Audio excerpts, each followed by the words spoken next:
तऽ आइ हम मैथिली के कथा एकटा पढ़ि रहल छी, कीर्तनिया, जे राजकमल चौधरी सर लिखने छथिन। और एखन पूस महीना छै, हम ओहिसँ रिलेटेड ई कथा पढ़ि रहल छी। असली पूस। सौंसे सड़क पर एकोटा बाट बटोही नहि, चारू कात घुप अन्हार, कतौ कोनो शब्द नहि। इहा रातुक 10 बाजल होते।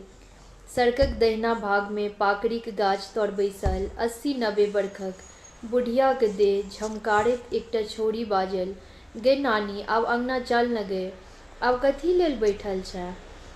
कोइ नहि औतौ, एति रातिके के भीख देतौ?" छौड़ीक देह पर नवका अस्पतालक डाक्टरक देल पुरान नुआ, और किछु नहि। नानी कृसकाय देह, धनुख बनल झुनकुर बुढ़िया, जेना मड़ैये टा लेल जीबैत हो। कपैत हाथसँ अल्मुनियमक